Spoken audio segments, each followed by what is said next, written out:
welcome back. You're listening to Mira Business FM. This is Daybreak with me, Inzamam Rashid. It's just gone 11 minutes past 12. Now, today we're going to turn our attention to a significant development that was just recently announced, the arrival of Caucasus Auto Import. It's a seasoned US vehicle importer with more than 2 decades of global experience, now officially launching its UAE headquarters here in Sharjah. Since its founding back in 2004, the company has successfully delivered nearly 1 million vehicles from the US to markets spanning Europe and Asia, with a workforce of over 700 across 8 countries, from Georgia and Ukraine to Poland and Kazakhstan. It now plants its flag here in the UAE. Why Sharjah? And what does this move mean for the local automotive scene, dealership networks and cross-border trade flows? Well, joining us on the show is George Makaridze. Am I saying that right? Yes. That's the first one. Regional Director of Caucasus Auto Import. To unpack the vision behind this move, George, and the launch of here in the UAE. So answer that first question, and thank you for joining us. Appreciate it. Why Sharjah? First of all, thanks a lot for inviting and for the interest. Why Sharjah? Because Sharjah, and especially UAE and Sharjah, is one of the largest hubs in the world for such vehicles, such business that we are in, basically. So just to go a little bit deeper, what we do, right? We represent the largest car auction in the United States, partnered them, and we are, as you mentioned already, in 8 different countries. And United Arab Emirates is the largest hub in the world. And why is it so? First of all, this is because of the location, because it's very comfortable to import cars here. Second of all, there are a lot of spare parts, a lot of workshops that you can fix your cars, get ready, and re-export them into the neighboring countries. And so that you are aware, about 80% of the cars, used cars coming from the United States that come to the UAE, end up being re-exported in different countries. And this is all the Arab countries, it can be Central Asia, even Africa. So that's why, because we are growing, we are expanding, and definitely we want to be in the largest hub in the world. So tell us how it works. Before you came here to the UAE, how does the whole process work of importing cars, and what happens with them when they arrive to some of the countries that you guys were already in? So basically, we work with car dealers, people that are in buying and selling business of such kind of cars. So what we do is we have access to this car auction. So basically, just to make it clear, if, let's say, the car gets damaged in the United States, it's taken by insurance company and ends up in the car auction. And people from all over the world can bid live. They can choose their cars, they can bid. So basically, we have access. We are partners of that car auctions, and we give this access to our clients. Mm-hmm. And basically, after buying these cars, we do all the logistics in between, starting from picking up the car auction, like loading it into the container, choosing the vessel, doing the customs clearance when the car arrives. So everything, basically, our clients can be laid back, and just we do the rest, basically. So tell us why the UAE, why the Middle East? I know you mentioned some of the points earlier, but do you kind of see Dubai as a hub for this? Is it a kind of wider expansion into the Middle East? Like, how do you guys envisage the operation out here? I can say that the Middle East and the Central Asia is basically here. So the clients that we deal with are coming from all different countries that I mentioned already, all different regions. They speak the different languages, and basically the team that we have is also very international. We have like people from 12 different countries. They speak all the languages. So we think that we are very close to our clients, and we cover the whole big region basically from the UAE. And what's so special about the UAE in comparison to some of the countries where you operated previously, like Georgia, Poland, Kazakhstan even, and some of the Caucasus region? What makes the UAE stand out? UAE, as I mentioned, in terms of amounts, in terms of quantities of cars being imported, is very, very interesting. It's number one as a hub. Georgia is also another kind of a hub, which is around second place in the world, and we cover our region. For example, in Georgia, Azerbaijan, Armenia, even some of the cars are being re-exported to Central Asia from Georgia. But UAE is much bigger, basically, scale-wise. It's much bigger, and then we definitely decided to be one of the players here. Why not? Do you think maybe you come a bit too late? Is it, or is timing still, is it still thriving? Is it still growing? Do you feel like you've come at the right time? Do you wish you'd come sooner? Well, you can always think that we would wish to come sooner, but it's definitely not late. The industry is growing. It's a fierce competition, honestly speaking, but I think we bring a lot of expertise, over 20 years of expertise, and we have some very, very unique products that still are unique to this market, and we believe that we have great potential here. I was going to ask about that, because what is it about US cars in particular that people out here, particularly out here in the UAE, are so obsessed with? Is it still those kind of beastly SUVs that people love, the Cadillacs and, those big cars, or kind of sedans and electric cars? Are they gaining traction out here in the UAE and the Middle East as well? What are you noticing? You know what? As I mentioned, we are dealing with people that are in this business. We don't deal with retail customers yet. And the countries that these people re-export cars to have different kind of regulations. For example, some countries accept only engines that are less than 1.6 liters. Some cars have to be not more than 3 years old. So it all depends on the countries that they export the cars to. But in general, I can say that the most popular countries, producers are Korea and Japan, which is, I think, universal now all over the world. And it's mostly it's Hyundai, Kia brands, Toyota, Lexus, Nissan, those kind of brands.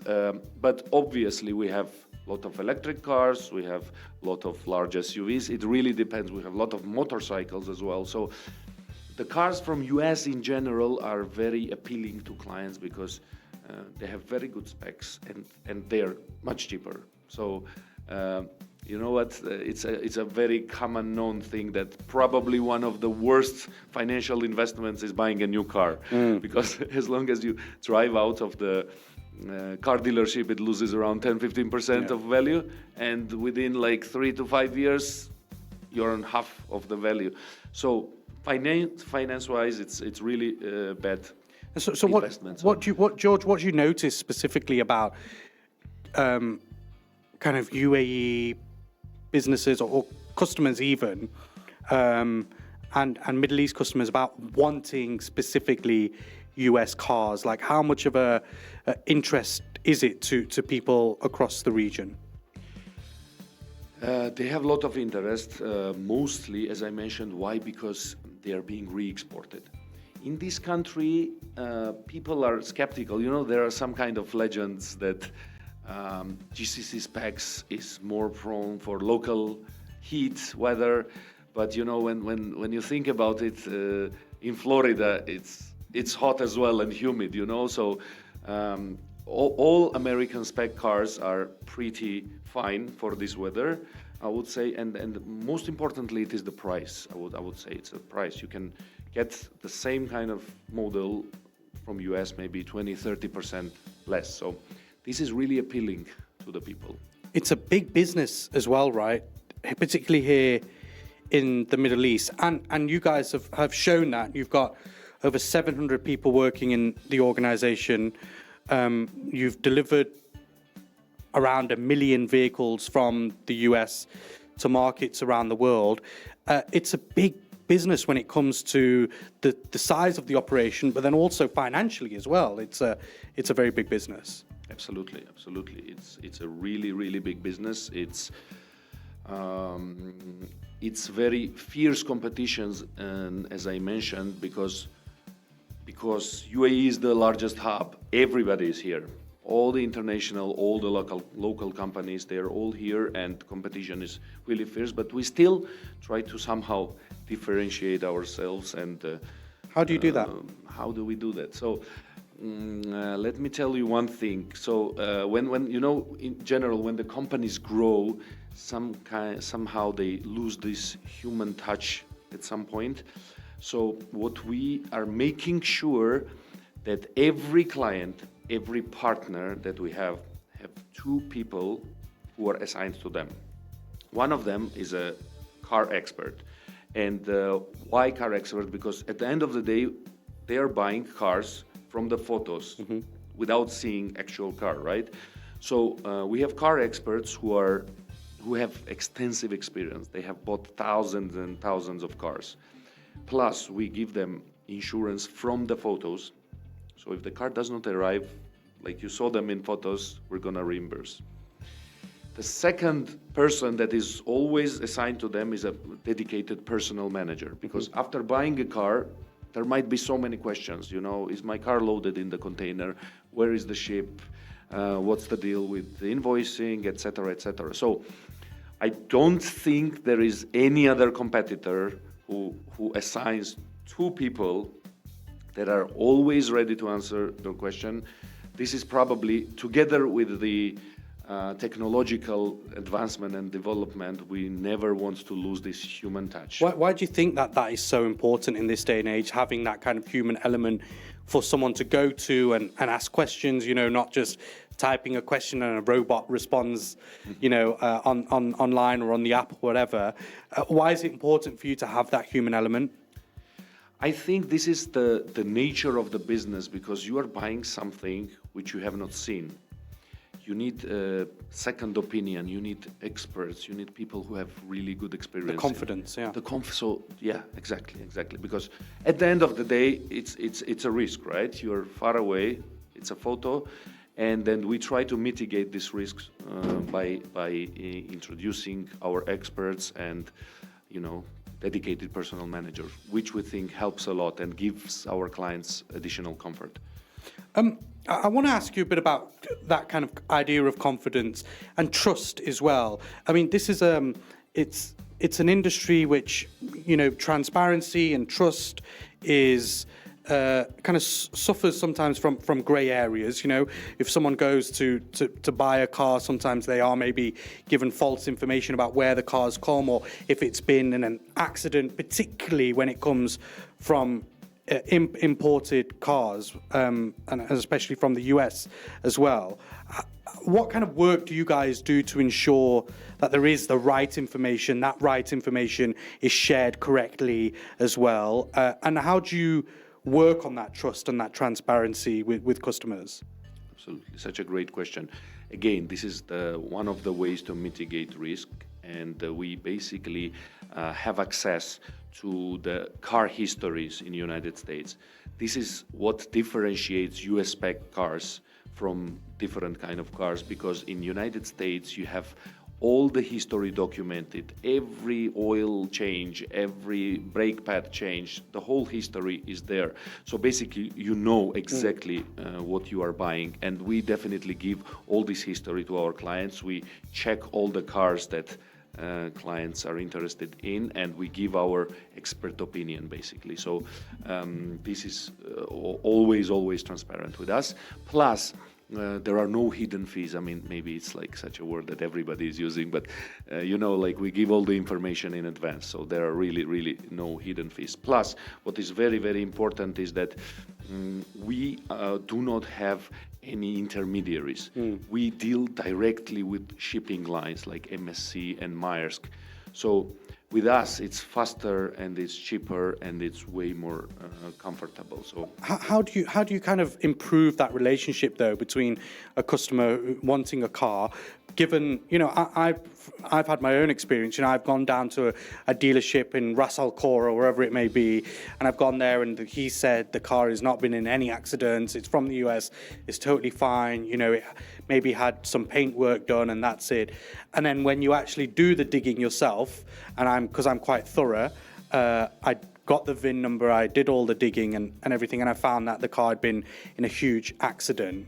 But a lot of people might not do that. A lot of people might just trust the dealer and buy the vehicle. How do you really improve that trust and transparency from the car coming over or the car being advertised to the person who wants to buy it? You know what?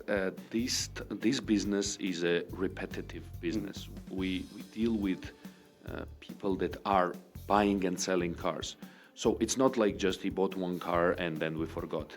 If he's not happy, if he has problems when the car arrives, if we did not give him correct information, he or she will never buy another car and will move away to the competitors. So this is what we're looking for. We're trying to build the relationship. It's not just selling a service and then forgetting. Because it's, again, if they're not happy, they're not gonna come back. So it's in our interest, first of all, to give them honest and full information about the risks, and then give all the information that we have. I'd be really interested to know what kind of lessons you've taken from operating in the likes of Georgia, Ukraine as well, and other countries.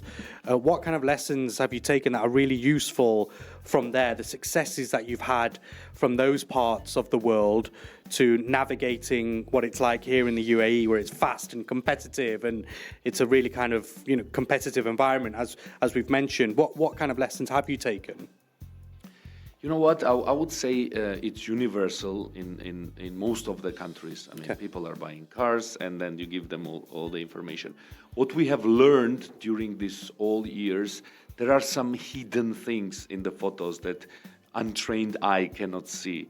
And it doesn't matter. You might be a very experienced car dealer, dealing with buying and selling cars here on spot, but it does not necessarily mean that you would spot a problem on the auction photo. So this is where our expertise comes from. Buying a car in Russell Core, as you said, is totally different experience, and choosing a car on the photo and then looking at some hidden problems that might be there is completely different. So this is where our expertise comes in. George, please stick with us. We're going to head to the news very shortly. So much still to chat to you about kind of logistics and supply chain and the future as well of how you guys expect the business to be going. George Makaridze, the Regional Director of Caucasus Auto Import, with us here in the studio on Mira Business FM. It's coming up to 12:30. We're going to get the news very shortly. We'll continue the conversation with George after that as well. And remember, if you are listening and watching us live across YouTube, wherever you are in the world, leave your comments and we'll try and get some of them across and out the airwaves today. We're here with you until 2 o'clock. This is Daybreak on Mira Business FM. We'll get the news coming up next.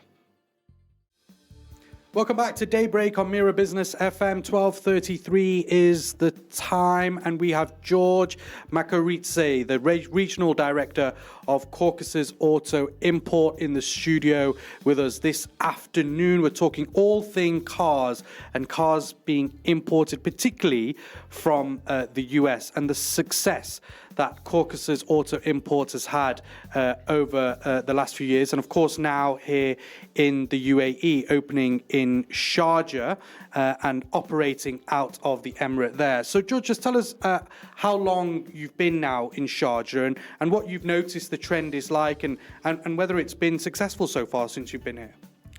So we've been in UAE, especially in Sharjah, for about a year, but we have changed our office. We're preparing for an opening, and we moved 2 months ago into our new, very, very nice office, which is in Industrial Area 4 in Sharjah. And the development we've seen here is that people are more and more interested in new things, new products that companies are offering, in our industry. We have basically experienced quite a robust growth in amount of clients working with us and amount of cars that they buy. So And tell us why a new office. Is it a bigger office? Are you expanding? Is that... Yeah, we expanded basically. We wanted first of all to be in the right location because location is the most important, and industrial area 4 is known for its used car basically profile, let's put it this way. And we got the bigger office and we were renovating it, and we wanted to be in the main spot. We also have a second location, which is in Sharjah industrial zone, where we have a yard where we open containers. So maybe we can talk about logistics a little bit. Yeah, of course, it moves us nicely onto logistics, because obviously, you're not just moving small items around the world. This is, big cars that essentially you are sending across the world. Just tell us how all of that works. Try and explain to us in the simplest of terms how you get a car from the US over to the UAE. Yeah, that's like a logistics company. Maybe it's a little bit boring, but it's really exciting for us, you know, how to move this. You're a logistics nerd, is that what it is? Yeah. kind of. So basically, when the auction is finished and then our partners won the bidding, we start the logistics chain. So basically, we send the dispatch to the auction to pick up the car. And we bring it to one of our warehouses. So we own warehouses in United States in several ports. So basically, we bring them to our warehouses, and then starts the grouping process, because we need to put these cars into the container, right? So we need to know which car goes with what, etc., etc. After the grouping is done, the loading into the container, which is also another not an easy task, basically, because you need to fit those cars into the container so they are not damaged on the way, right? Afterwards, we book the containers, put them on the vessel, and then we wait to the nice winds in the sea so that they arrive in Jebel Ali port.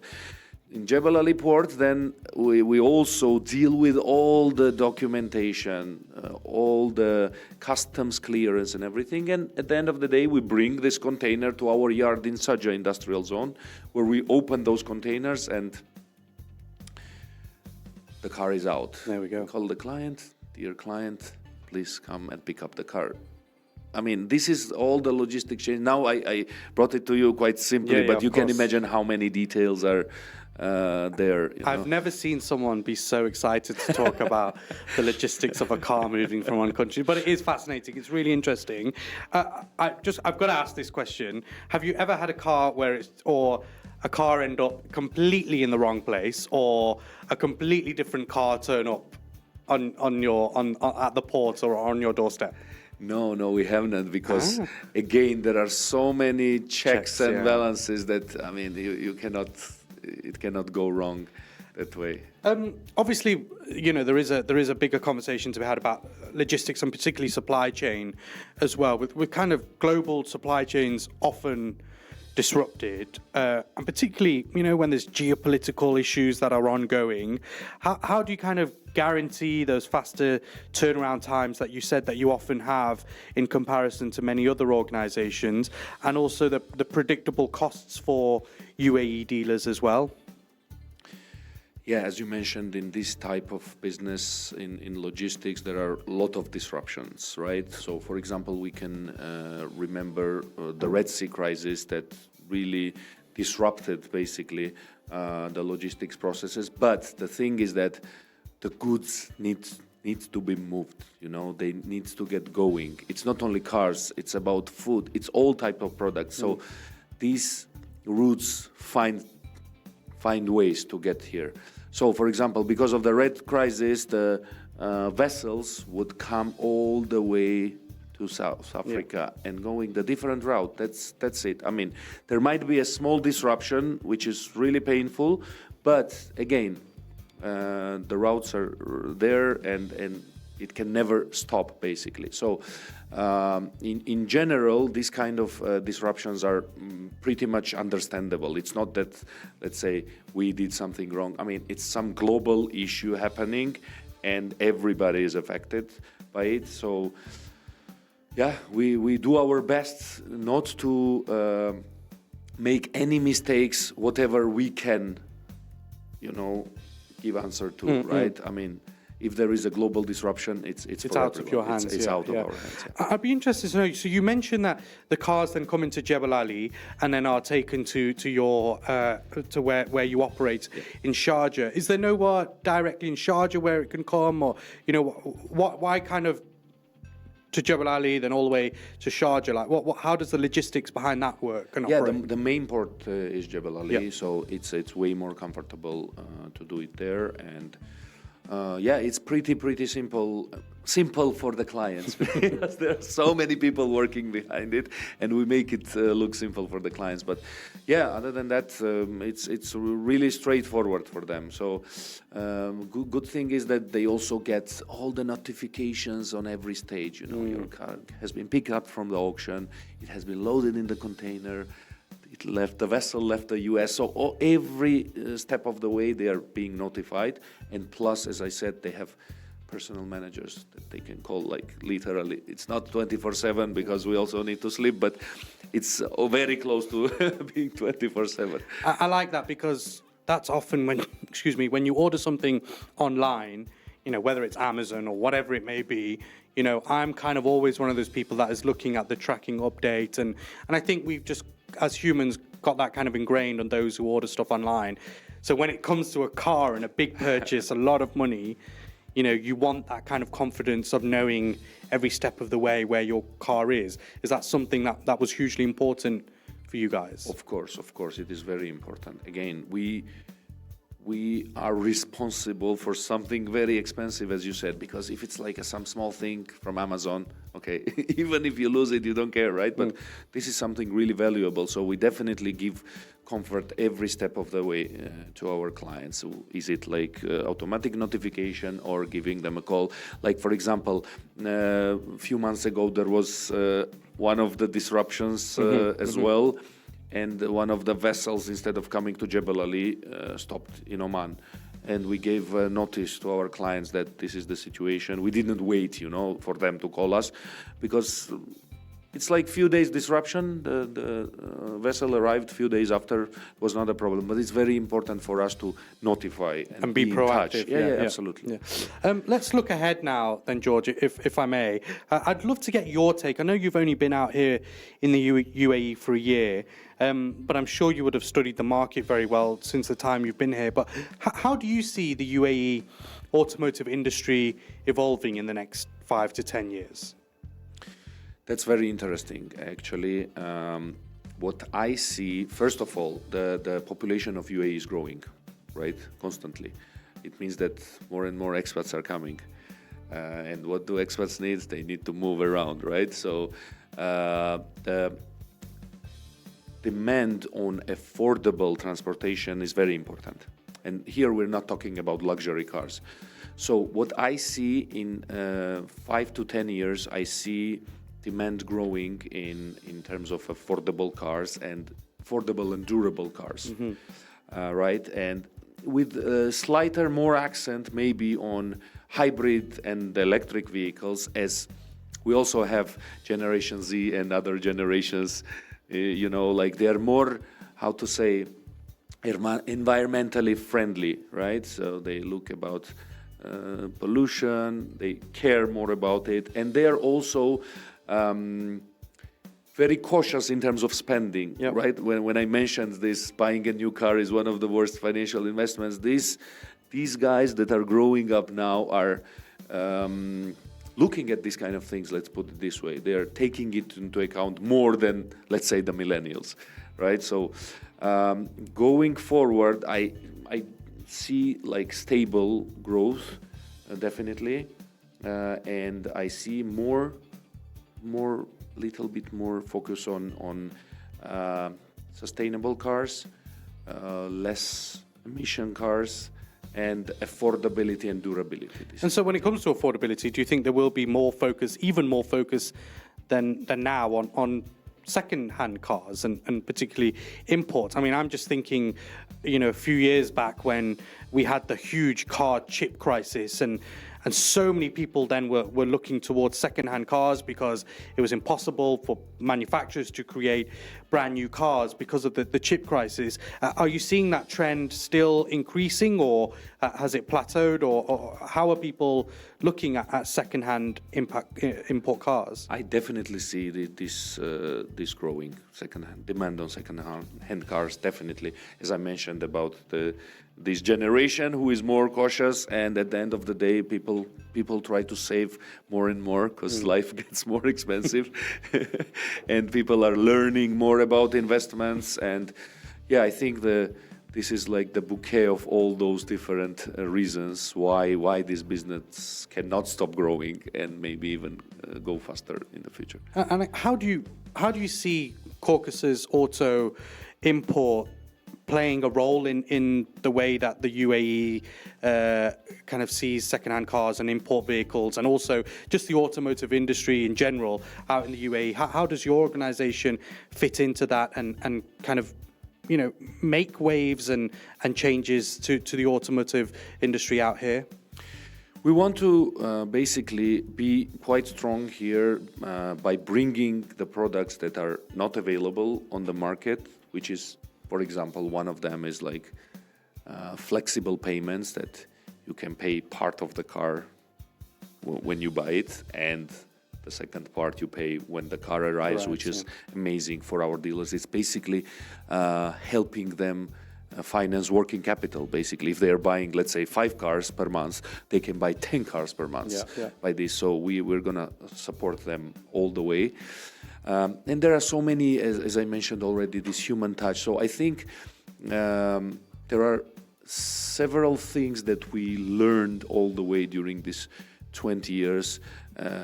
What are the problems that dealers experience? And we definitely want to solve this kind of problems. It's not that we're not going to scream and shout, you know, like we're going to steadily grow, hope for their satisfaction, that satisfied client brings more clients, etc. So we're going to build up a very steady business. I can already feel that, and this past year has shown us that, there is no way back. George, look, thank you so much for your time. It's been an absolute pleasure having you in the studio explaining how the world of US import cars in the UAE works, and of course about Caucasus Auto Import. Just before you go, do you drive a US import car? Of course. What do you drive? Can I ask? I buy Kia Sportage 2023. Look at that. Look at that. Not just walking the walk, driving the drive as well. Of course. George Makaridze, Regional Director of Caucasus Auto Import. Thank you so much for joining us on Mira Business FM. Thank you so much for inviting. Absolute privilege to have you. It's coming up to 12:50. Faraj and I are going to have a bit of a chat about the blood moon. It wasn't that much of a blood moon. It was more just an eclipse that took place last night here in the UAE. We'll have a chat about that very shortly. And then after 1 o'clock, we're talking about South Africa and the business that South Africa has with the UAE. It's growing. All that to come here on Mira Business FM. This is Daybreak with me, Inzamam Rashid.